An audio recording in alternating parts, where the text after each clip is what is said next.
ancaman terhadap interaksi nasional Potensi gangguan ancaman keamanan laut di wilayah Indonesia pernah diambil atau diakui oleh negara lain, serta menimbulkan korban tanpa kenal peri kemanusiaan. segala bentuk teror harus dicegah dan dibasmi agar ketentraman masyarakat tidak terganggu. Proses untuk mewujudkan interaksi nasional Negara Kesatuan Republik Indonesia (NKRI) seringnya menghadapi berbagai ancaman.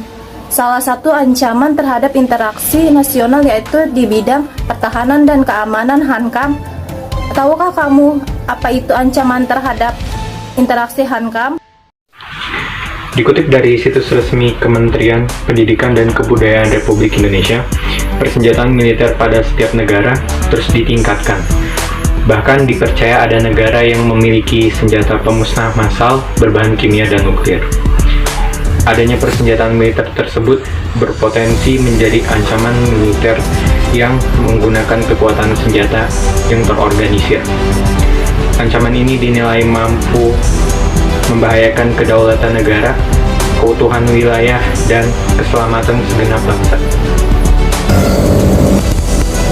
Kekuatan bersenjata dapat digunakan untuk melakukan berbagai ancaman HANKAM. Beberapa bentuk ancaman bidang HANKAM yaitu: pertama, agresi atau invasi, pelanggaran wilayah, pemberontakan bersenjata, aksi teror atau terorisme, ancaman keamanan laut dan udara. Berikut ini penjelasannya. Pertama, agresi atau invasi. Kekuatan bersenjata dapat digunakan untuk melakukan agresi atau invasi.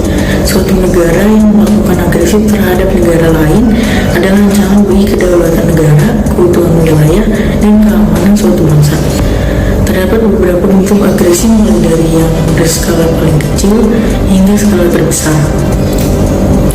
Invasi adalah bentuk agresi berskala paling besar dengan menggunakan kekuatan militer bersenjata yang dikerahkan untuk menyerang dan menduduki wilayah negara lain. Bangsa Indonesia pernah diinvasi 2 kali oleh Belanda yang ingin kembali menjajah, yaitu agresi militer 1, 21 Juli 1947 hingga 5 Agustus 1947, dan agresi militer 2, 19 Desember 1948. Yang kedua ada pelanggaran wilayah. Bentuk ancaman militer yang sering terjadi adalah pelanggaran wilayah. Tindakan pelanggaran wilayah itu baik di wilayah laut, ruang udara, dan daratan. Indonesia memiliki wilayah yang sangat luas dan terbuka, sehingga Indonesia memiliki potensi pelanggaran wilayah. Wilayah Indonesia pernah diambil atau diakui oleh negara lain. Pemberontakan bersenjata adalah ancaman militer yang harus serius ditangani oleh bangsa Indonesia, karena aksi pemberontakan tersebut mengancam pemerintahan yang sah, bahkan mengancam tegaknya NKRI yang berlandaskan Pancasila dan Undang-Undang Dasar 1945. Bangsa Indonesia pernah mengalami sejumlah aksi pemberontakan bersenjata yang dilakukan oleh gerakan radikal. Beberapa gerakan radikal di Indonesia diantaranya ada yang pertama, Darul Islam atau Tentara Islam Indonesia, yang kedua, pemberontakan PKI Madiun, dan yang ketiga, G30 SPKI. Selanjutnya adalah aksi teror atau terorisme. Aksi teror bersenjata adalah bentuk kegiatan terorisme yang mengancam keselamatan bangsa dengan menebarkan rasa ketakutan yang mendalam serta menimbulkan korban tanpa kenal peri kemanusiaan. Sasaran aksi teror bersenjata dapat menimpa siapa saja, sehingga sulit ditangani dengan cara-cara biasa. Perkembangan aksi teror bersenjata yang dilakukan oleh teroris pada dekade terakhir meningkat cukup pesat dengan mengikuti arus politik, lingkungan strategis, dan ilmu pengetahuan serta teknologi.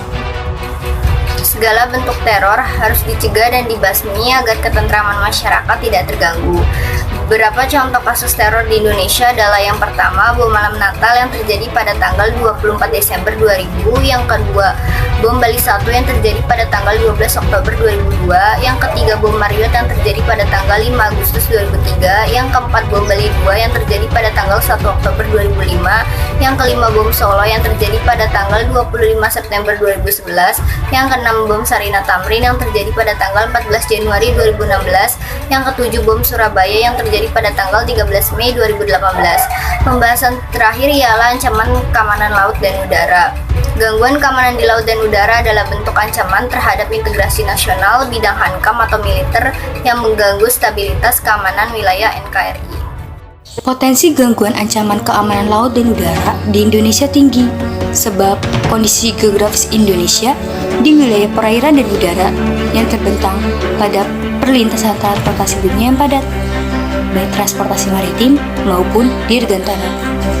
Bentuk-bentuk gangguan keamanan di laut dan udara yang mendapat prioritas perhatian pertahanan negara meliputi pembajakan atau perompakan, penyelundupan senjata, amunisi, dan bahan peledak atau bahan lain.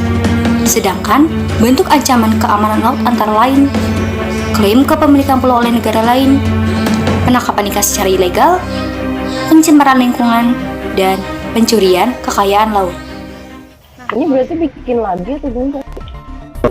Berita gitu temanya, jadi itu nanti ada orang yang jadi presenter, ada yang buat bikin skrip. Gue sih pengennya Najwa sih yang bikin skrip. Kira-kira lo maunya sama siapa juga?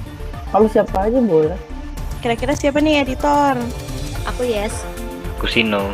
Lo maunya sama siapa nih, Nak? Ya gue pasti sama Ivan dong. Ya. Mana opening kan kayak harus yang wah banget kan. Yang teng. Oh, teng-teng masih kapan? Tunggu, gue ngambil laptop dulu. Ivan aja, Ivan.